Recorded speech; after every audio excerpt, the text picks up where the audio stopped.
Valerie Pruitt had asked me, do you think the real estate market is going to decline similar to 2008? And that's a pretty darn big question.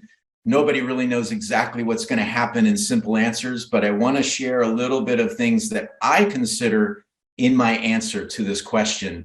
So I love Ryan Lindquist locally here with the SacramentoAppraisalBlog.com. He's got a ton of information. Please check him out.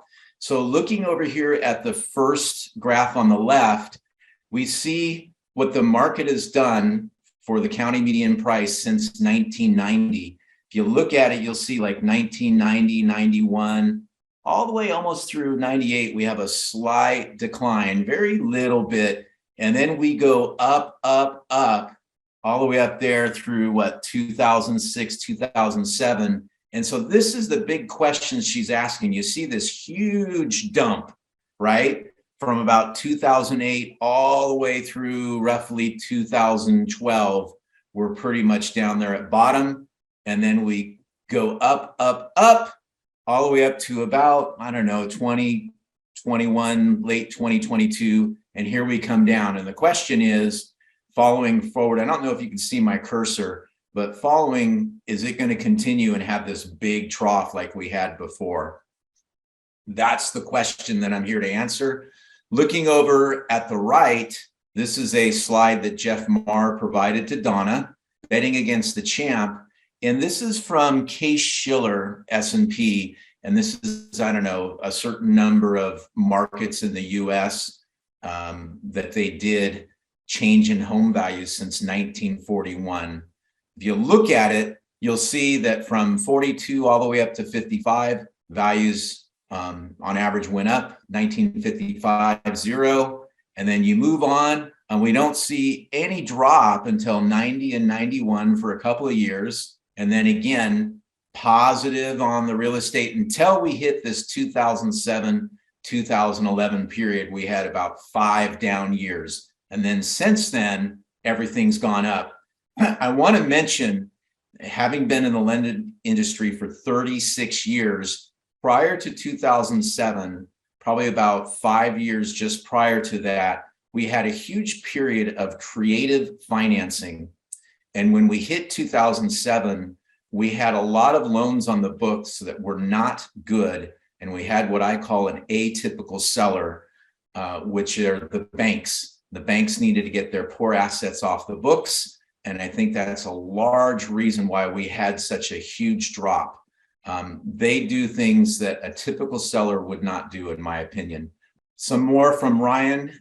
Here, I'm looking at housing affordability on the left-hand side, and he goes all there where from 2006, you see we jump up as far as affordability goes right after that crash started, 2007, prices come down, homes became way more affordable. We're all the way up there around 70% here in Sacramento.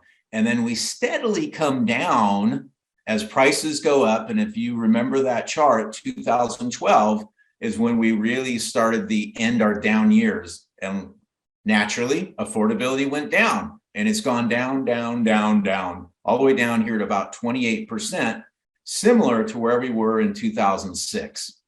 So I want to consider this. Look over on the right-hand side. This is the median sales price in the Sacramento area. And you'll see the yellow line here at the bottom is 2018. The blue line is 2019. 2020, when that pandemic hits, you notice we start to gap away and go up in prices. 2021, that yellow line, we surely gap up hugely. And then 2022, still continuing that gap. And if we recall, the Fed started raising rates about January or February of that year. And you'll see right around June, July, we start to come down as the impact of those rates take hold in the market. And here you have 2023, the black line, where we go down and we're starting to move up. Before we change slides, my initial instinct is to look at this and go, oh my God, look how far up we've come, and look at where our affordability is, 28%. My instincts is to want to tell you prices need to come down. because we have a large affordability price issue with the raise in prices and the raise in interest rates. However, there's some other things to consider. In 2007, on a nationwide basis, we had 4 million listings. Today, look at the steady decline. We have less than 1 million listings in 2023. So inventory is way down. I take this from the Sacramento Area Councilor of Governments, and they were doing an analysis on what's going on in our area in the Sacramento region. By 2040, we expect to add at least 620,000 people. And this is the historic and projected annual housing construction. And if you look there, you'll see that since 2009, construction has dropped way off. For this entire decade, for over 10 years, 13, 14 years now, we have a huge construction gap, which means very, very limited inventory. This is taken from a gentleman named Kai McBride, who's an authority in my business, and he's talking about population growth. So we look over here at the baby boomers and Gen X, we have roughly 130,000. And if we look over at the Gen Z and millennials, we have roughly 170,000. It's a huge gap in population, which means we've got growth coming for people that want and need to purchase homes of about at least 35 million. In addition, he pointed out that boomers don't tend to move. The Gen X tends to hold their properties for rentals. Jumping down here to corporate buyouts, a lot of corporations are buying properties for investment and holding those properties. We have a lot of late millennial buyers to the market, and we've got new Gen Z buyers. We have huge population growth, which creates big demand for real estate.